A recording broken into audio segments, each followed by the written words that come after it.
ಮಿತ್ರ ನಮಸ್ಕಾರ. ರಘುಟೆಕ್ ಚಾನಲ್ಗೆ ತಮಗೆ ಪ್ರೀತಿಯ ಸ್ವಾಗತ.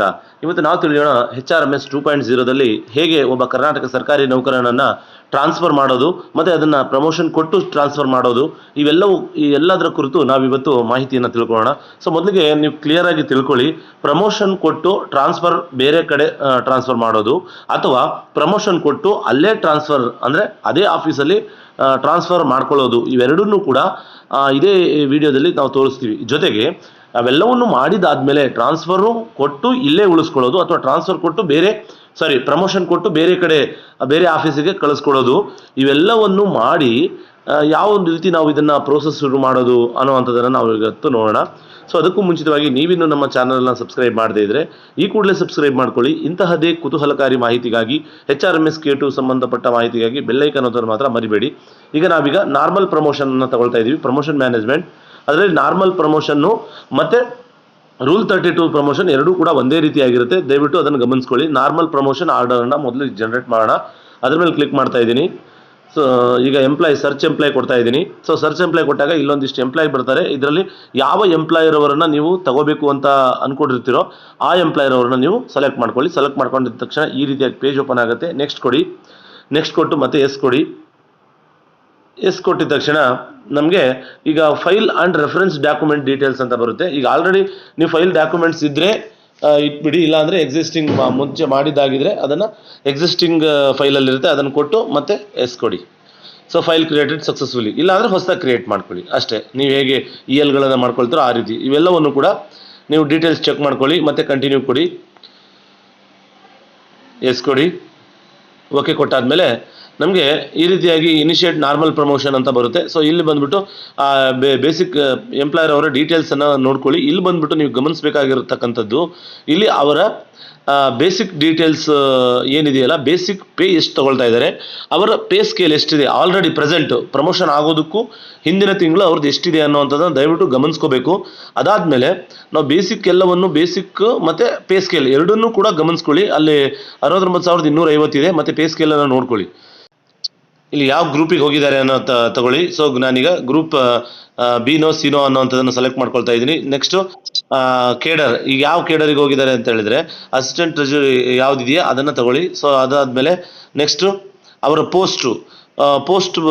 ಪೋಸ್ಟನ್ನು ಕೂಡ ಇಲ್ಲಿ ಸೆಲೆಕ್ಟ್ ಮಾಡ್ಕೋಬೇಕಾಗುತ್ತೆ. So normal promotion detail, promotion ಆಗ್ತಾ ಇರೋವಂಥದ್ದನ್ನು ನೀವು ಇಲ್ಲಿ ಸೆಲೆಕ್ಟ್ ಮಾಡ್ಕೋಬೇಕಾಗಿರುತ್ತೆ, ಆಲ್ರೆಡಿ ಇರೋದಲ್ಲ. ಸೊ ಇಲ್ಲಿ ಬಂದುಬಿಟ್ಟು ನಿಮಗೆ ಪೇ ಸ್ಕೇಲ್ ಇದೆ, ಮತ್ತು ಆಲ್ರೆಡಿ ಚೇಂಜ್ ಆಗಿದೆ ನೋಡಿ. ಒಂದು ಬೇಸಿಕ್ ಇಲ್ಲಿ ಒಂದು ಇನ್ಕ್ರಿಮೆಂಟಲ್ಲಿ ಚೇಂಜ್ ಆಗಿದೆ. ಇಲ್ಲಿ ಟ್ರಾನ್ಸ್ಫರ್ ಇನ್ವರ್ಡ್ ಅಂತ ಇದೆಯಲ್ಲ, ಇದನ್ನು ದಯವಿಟ್ಟು ಗಮನಿಸ್ಕೋಬೇಕು. ಎಸ್ ಅಂತ ಕೊಡೋದು ಅಥವಾ ನೋ ಅಂತ ಕೊಡೋದ್ರಲ್ಲೇ ನೀವೇನಾದರೂ ಫಾಲ್ಟ್ ಮಾಡಿಬಿಟ್ರೆ ತಪ್ಪಾಗುತ್ತೆ. ಸೊ ಇಲ್ಲಿ ಎಸ್ ಕೊಟ್ಟರೆ ನಾವು ಮುಂದೆ ಈ ಆಫೀಸಿಂದ ಬೇರೆ ಆಫೀಸಿಗೆ ಅವ್ರು ಪ್ರಮೋಷನ್ ಹೋಗ್ತಾ ಇದ್ದಾರೆ ಅಂತ. ಸೊ ಅದನ್ನು ಎಸ್ ಕೊಡ್ತಾ ಇದ್ದೀನಿ. ಎಸ್ ಕೊಟ್ಬಿಟ್ಟು ಇಲ್ಲಿ ಆಫೀಸ್ ಲೆವೆಲನ್ನು ಸೆಲೆಕ್ಟ್ ಮಾಡ್ಕೊಳ್ಳಿ. ಸೊ ಆಫೀಸ್ ಲೆವೆಲನ್ನು ಸೆಲೆಕ್ಟ್ ಮಾಡ್ಕೊಂಡಾದ್ಮೇಲೆ ಆಫೀಸ್ ನೇಮು, ಇಲ್ಲಿ ಎಲ್ಲ ಆಫೀಸ್ ನೇಮು ಕೂಡ ಇಲ್ಲಿ ಆನ್ ಬೋರ್ಡ್ ಆಗಿರುತ್ತೆ. ಸೊ ಆರ್ಗನೋಗ್ರಾಮಲ್ಲಿ ಏನು ನಿಮ್ಮ ಡೀಟೇಲ್ಸ್ ಇರುತ್ತೆ ಅದ್ರ ತಕ್ಕಂತೆ ಅದು ಎಲ್ಲವೂ ಕೂಡ ಇಲ್ಲಿ ಬರುತ್ತೆ ಮತ್ತು ಫೆಚ್ ಆಗುತ್ತೆ. ನೀವು ಆಗಲಿಲ್ಲ ಅಂತೇಳಿ ಟಿಕೆಟ್ ರೈಸ್ ಮಾಡೋದು ಅವೆಲ್ಲ ಮಾಡ್ಕೊಳಕ್ಕೆ ಹೋಗಬೇಡಿ, ಯಾಕೆ ಅಂತ ಹೇಳಿದ್ರೆ ಬರುತ್ತದು. ಸೊ ಇಲ್ಲಿ ಎಫೆಕ್ಟ್ ಡೇಟು, ಪ್ರಮೋಷನ್ ಆಗಿದ ಎಫೆಕ್ಟ್ ಡೇಟನ್ನು ನೀವು ಇಲ್ಲಿ ಕೊಡಬೇಕಾಗಿ, ಯಾವತ್ತಿಂದ ಇವರಿಗೆ ಪ್ರಮೋಷನ್ ಕೊಟ್ಟರು ಅನ್ನೋವಂಥದ್ದು. ಸೊ ಅದನ್ನು ಗಮನಿಸ್ಕೊಳ್ಳಿ. ಈಗ ಎಸ್ ಕೊಟ್ಟರೆ ಬೇರೆ ಕಡೆ ಹೋಗುತ್ತೆ ಅನ್ನೋದು ಗೊತ್ತಾಯಿತು. ನೋ ಅಂತ ಕೊಟ್ಟರೆ ಏನು ಮಾಡೋದು ಅನ್ನೋವಂಥದ್ದನ್ನು ನೋಡೋಣ.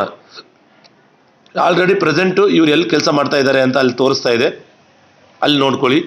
ನೋಡ್ಕೊಂಡಾದ್ಮೇಲೆ ಈಗ ಕೇಡರೆಲ್ಲ ನೋಡ್ಕೊಳ್ಳಿ, ಅವೆಲ್ಲವೂ ಸೇಮ್ ಇರುತ್ತೆ. ನೀವು ಎಸ್ ಅಂತ ಕೊಟ್ಟಿದ್ರಲ್ಲ, ಎಸ್ ಅಂತ ಕೊಟ್ಟರೆ ಬೇರೆ ಕಡೆ ಹೋಗಿರುತ್ತದು. ಸೊ ಇನ್ ಕೇಸ್ ನಾವೇನಾದರೂ ಆ ಎಂಪ್ಲಾಯರ್ ಅವರನ್ನು ನಾವು ನೋ ಕೊಟ್ಟರೆ ಏನಾಗುತ್ತೆ, ಸೊ ನೋ ಕೊಟ್ಟರೆ ಇದರ ಅರ್ಥ ಏನು ಅನ್ನೋವಂಥದ್ದನ್ನು ತಿಳ್ಕೊಳ್ಳಿ. ನೋ ಕೊಟ್ಟರೆ ಅವರು ಪ್ರಮೋಷನ್ ಆಗಿದೆ, ಬಟ್ ಅವರು ಇದೇ ಆಫೀಸಲ್ಲಿ ಉಳ್ಕೊಳ್ತಾರೆ. ಪ್ರೆಸೆಂಟ್ ಎಲ್ಲಿ ಸ್ಯಾಲ್ರಿ ಡ್ರಾ ಆಗ್ತಾ ಇದೆ ಇದೇ ಆಫೀಸಲ್ಲಿ ಅವ್ರು ಪ್ರಮೋಷನ್ ತೊಗೊಂಡು ಇಲ್ಲೇ ಇದ್ದಾರೆ ಅಂತ ಅರ್ಥ. ಸೊ ಅವ್ಯಾವು ಕೂಡ ಇಲ್ಲಿ ತುಂಬೋದಕ್ಕೆ ಮಾಹಿತಿ ಸಿಗೋದಿಲ್ಲ, ಅಲ್ಲಿ ಫ್ರೀಸ್ ಆಗಿರುತ್ತೆ ನೋಡಿ ಅಲ್ಲಿ. ಸೊ ಇದು ನಿಮ್ಮ ಗಮನದಲ್ಲಿರಲಿ, ನೋ ಕೊಟ್ಟರೆ ಏನಾಗುತ್ತೆ ಅನ್ನೋವಂಥದ್ದನ್ನು. ಸೊ ಈಗ ನಾವು ಎಸ್ ಕೊಡ್ತಾ ಇದ್ದೀವಿ. ಸೊ ಅದು ನೋ ಮತ್ತು ಎಸ್ ಎರಡನ್ನೂ ಕೂಡ ತಿಳಿಸೋದಕ್ಕೆ ನಾನು ಅದನ್ನು ನಿಮಗೆ ಹೇಳ್ತಾ ಇದ್ದಿದ್ದು. ಸೊ ನಾವೀಗ ಮತ್ತೆ ಎಸ್ ಕೊಟ್ಟೆ, ನೋಡೋಣ. ಎಸ್ ಕೊಟ್ಟಾದ್ಮೇಲೆ ನೆಕ್ಸ್ಟ್ ಸೀನಿಯಾರಿಟಿ ನಂಬರ್ ತಗೊಳ್ಳಿ. ರಿಮಾರ್ಕ್ಸ್ ಬಂದ್ಬಿಟ್ಟು ಪ್ರಮೋಷನ್ ಅಂತ ಕೊಟ್ಟು ಸೇವ್ ಆ್ಯಂಡ್ ನೆಕ್ಸ್ಟ್ ಕೊಡಿ. ಸೊ ಇವ್ರ ಡೀಟೇಲ್ಸು ಇಲ್ಲಿಗೆ ಪೂರ್ತಿಯಾಗಿದೆ, ಮತ್ತು ಸೇವ್ ಆ್ಯಂಡ್ ನೆಕ್ಸ್ಟನ್ನು ಕೊಡಿ. ಸೇವ್ ಆ್ಯಂಡ್ ನೆಕ್ಸ್ಟ್ ಕೊಟ್ಟರೆ ಇದು ಇಲ್ಲಿಗೆ ಬಂದಿರುತ್ತೆ. ಸೊ ಬಂದಿರತಕ್ಕಂಥದ್ದು ಮಾಹಿತಿಯನ್ನು ನಾವು ಇಲ್ಲಿ ನೆಕ್ಸ್ಟ್ ಕಾಲಮ್ ಬಂದ್ಬಿಟ್ಟು ಅಪ್ಲೋಡ್ ಆರ್ಡರ್. ಈಗ ಅವ್ರಿಗೆ ಪ್ರಮೋಷನ್ ಆರ್ಡರ್ ಕೊಟ್ಟಿದ್ದಾರಲ್ಲ, ಆ ಆರ್ಡರ್ ನಂಬರನ್ನು ಇಲ್ಲಿ ನಾವು ಹಾಕಬೇಕಾಗುತ್ತೆ. ಸೊ ಆರ್ಡರ್ ನಂಬರ್ ಹಾಕಿ, ಯಾವ ಡೇಟು ಆರ್ಡರ್ ನಂಬರ್, ಡೇಟನ್ನು ಕೊಡಿ. ಡೇಟ್ ಕೊಟ್ಟಾದ್ಮೇಲೆ ಪರ್ಪಸ್ಸು, ಸೊ ಅದು ಆ ಪರ್ಪಸ್ಸನ್ನು ನೀವು ಕೊಡಿ. ಎಫೆಕ್ಟಿವ್ ಡೇಟನ್ನು ಕೂಡ ಕೊಡಿ. ಸೊ ಅವೆಲ್ಲವೂ ಕೂಡ ಪ್ರಮೋಷನ್ ಆರ್ಡ್ರೇ ಆಗಿರುತ್ತೆ. ಸೊ ಆರ್ಡರ್ ಮೂಲಕ ಕೊಟ್ಟಿದ್ದಾರೋ ಅಥವಾ ಜ್ಞಾಪಕನೋ OM ಯಾವುದ್ರ ಮೂಲಕ ಬಂದಿದೆ ಅನ್ನೋವಂಥದ್ದನ್ನು ನೋಡಿ. ನೋಟಿಫಿಕೇಶನು, ಆರ್ಡ್ರು, ಸರ್ಕ್ಯುಲರ್ ಏನಂತ ಇರುತ್ತೆ ಅದನ್ನು ನೋಡಿ. ಅವೆಲ್ಲವನ್ನು ಕೂಡ ಅಥವಾ ಯಾವ ರೂಲು ಮತ್ತು ಸಬ್ ರೂಲನ್ನು ಕೊಟ್ಟಾದ್ಮೇಲೆ ನಮಗೆ ಆರ್ಡರ್ ಇದೆಯಲ್ಲ, ಆರ್ಡ್ರನ್ನ ಇಲ್ಲಿ ಅಪ್ಲೋಡ್ ಮಾಡಬೇಕಾಗುತ್ತೆ. ಅಪ್ಲೋಡ್ ಕೊಟ್ಟು ಇಲ್ಲಿ ಪ್ರಮೋಷನ್ ಆರ್ಡರ್ ಅಂತ ಅಥವಾ ಪ್ರಮೋಷನ್ ಇನಿಷಿಯೇಟೆಡ್ ಅಂತ ಕೊಟ್ಬಿಟ್ಟು ಸಬ್ಮಿಟ್ ಕೊಡಿ. ಸಬ್ಮಿಟ್ ಕೊಟ್ಟಾದ್ಮೇಲೆ ಇದು ನಾವೀಗ ಇನಿಷಿಯೇಟರ್ ರೋಲಲ್ಲಿ ಇದುವರೆಗೂ ನಾವು ಮಾಡಿರ್ತಕ್ಕಂಥ ಇನಿಷಿಯೇಟರ್ ರೋಲಲ್ಲಿ ಮಾಡಿರ್ತಕ್ಕಂಥದ್ದು ನೆಕ್ಸ್ಟ್ ಎಲ್ಲಿಗೆ ಹೋಗುತ್ತೆ ಅಂತ ನಿಮ್ಗೆ ಆಲ್ರೆಡಿ ಗೊತ್ತಿದೆ. ಎಲ್ಲಿಗೆ ಹೋಗುತ್ತೆ ಅಂತ ಹೇಳಿದ್ರೆ ಮುಂದಿನ ಹಂತವಾಗಿರ್ತಕ್ಕಂಥದ್ದು ಎಲ್ಲಿ ಸೂಪರಿಂಟೆಂಡೆಂಟ್ ರೋಲ್ ಆಗಿರ್ತಕ್ಕಂಥ ಆ ರೋಲಿಗೆ ಹೋಗಿರುತ್ತೆ ಅದು. ಸೊ ನೆಕ್ಸ್ಟ್ ರೋಲಿಗೆ ವೆರಿಫೈಯರ್ ರೋಲಿಗೆ ಹೋಗಿರುತ್ತೆ. ಸೊ ವೆರಿಫೈಯಲ್ಲಿ ಇಲ್ಲಿ ಬಂದಿದೆ ನೋಡಿ, ಇಲ್ಲಿ ನಾರ್ಮಲ್ ಪ್ರಮೋಷನ್ ಡೀಟೇಲ್ಸು. ಸೊ ಅಲ್ಲಿ ಬಂದಿದೆ. ಸೊ ಬಂದಿರೋದನ್ನು ನೀವು ಪೆನ್ಸಿಲ್ ಐಕಾನನ್ನು ಕ್ಲಿಕ್ ಮಾಡಿ ಇಲ್ಲಿ ಆ್ಯಸ್ ಯೂಶುವಲಿ ನೀವು ಏನು ಮಾಡ್ತಿರಲ್ಲ ವೆರಿಫೈಯರ್ ಲಾಗಿನಲ್ಲಿ, ಸೊ ಅದೇ ರೀತಿಯಾಗಿ ನಾವಿಲ್ಲಿ ಅಕ್ಸೆಪ್ಟ್ ಕೊಟ್ಟು ಓಕೆ ಕೊಟ್ಟು ನೆಕ್ಸ್ಟ್ ಕೊಡಿ. ಇದು ವೆರಿಫೈಯರ್ ಲಾಗಿನಲ್ಲಿ ಕ್ಲೋಸ್. ಸೊ ನೆಕ್ಸ್ಟ್ ಬಂದ್ಬಿಟ್ಟು ನಾವು ಅಪ್ರೂವರ್ ಲಾಗಿನ್ ಆಗಿಬಿಟ್ಟು, ಸೊ ಅಪ್ರೂವರ್ ಲಾಗಿನ್ನಲ್ಲೂ ಕೂಡ ನೋಡಿ ಅಲ್ಲಿ ಒಂದು ಬಂದಿದೆ ನಾರ್ಮಲ್ ಪ್ರಮೋಷನ್ ಒಂದು ಡೀಟೇಲ್ಸ್ ಬಂದಿದೆ ನೋಡಿ ಅಲ್ಲಿ ವಿತ್ ಡೇಟ್ ಸಮೇತ. ಅದನ್ನು ಕೂಡ ಇದೇ ರೀತಿಯಾಗಿ ನಾವು ಮಾಡಬೇಕಾಗತ್ತೆ.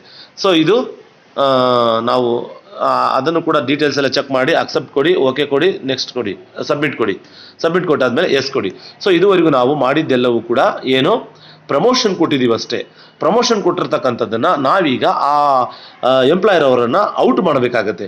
ಸೊ ನಾವು ಎಸ್ ಕೊಟ್ಟಿದ್ದೀವಿ, ಅಲ್ಲಿ ಎಸ್ ಕೊಟ್ಟಿರೋದನ್ನು ಎಸ್ ಕೊಟ್ಟಿದ್ರೆ ಅದು ಆಲ್ರೆಡಿ ನಮಗೆ ಮತ್ತೆ ಇನಿಷಿಯೇಟರ್ ಲಾಗಿನ್ನಲ್ಲಿ ಅದು ಬಂದಿರುತ್ತೆ. ಇನಿಷಿಯೇಟರ್ ಲಾಗಿನ್ನಲ್ಲಿ ಬಂದಿರತಕ್ಕಂಥದ್ದನ್ನು ನಾವು ಇಂಬಾಕ್ಸಲ್ಲಿ ಏನಿದೆಯಲ್ಲ ಇಂಬಾಕ್ಸಲ್ಲಿ ಬಂದಿರುತ್ತೆ. ನಾವು ಡ್ಯಾಶ್ಬೋರ್ಡಿಗೆ ಹೋಗ್ಬಿಟ್ಟು ನಮಗೆ ಈಗ ಇದುವರೆಗೂ ಮಾಡಿದ್ದು ಪ್ರಮೋಷನ್ನು ಈಗ ಟ್ರಾನ್ಸ್ಫರ್ ಮಾಡೋಣ. ಸೊ ಟ್ರಾನ್ಸ್ಫರ್ ಅನ್ನು ಕ್ಲಿಕ್ ಮಾಡಿದರೆ ನಮಗೆ ಈ ರೀತಿಯಾಗಿ ಪೇಜ್ ಓಪನ್ ಆಗಿದೆ. ಇಲ್ಲಿ ಇನಿಷಿಯೇಟರ್ ರೋಲನ್ನು ನೀವು ಕೊಟ್ಬಿಟ್ಟು ಇನಿಷಿಯೇಟರ್ ರೋಲ್ ತಗೊಳ್ಳಿ. Transfer out. ಈಗ ನಾವು ಪ್ರಮೋಷನ್ ಕೊಟ್ಟಿದ್ದೀವಿ, ಅವರಿಗೆ ಈಗ ಟ್ರಾನ್ಸ್ಫರ್ ಔಟ್ ಮಾಡಬೇಕಾಗಿದೆ. ಸೊ ಟ್ರಾನ್ಸ್ಫರ್ ಔಟ್ ಮಾಡುವಂಥದ್ದು ಹೇಗೆ ಅನ್ನೋವಂಥದ್ದನ್ನು ಈ ಇದರಲ್ಲಿ ತೋರಿಸ್ತಾನ ಬನ್ನಿ. ಸೊ ಈಗ ಇಂಬಾಕ್ಸಲ್ಲಿ ಬಂದಿದೆ ಆ ಮಾಹಿತಿ. ನಮಗೆ ಟ್ರಾನ್ಸ್ಫರ್ ಔಟ್ ಮಾಡಿದ್ದು ಮಾಹಿತಿ ಇಲ್ಲಿ ಬಂದಿರುತ್ತೆ.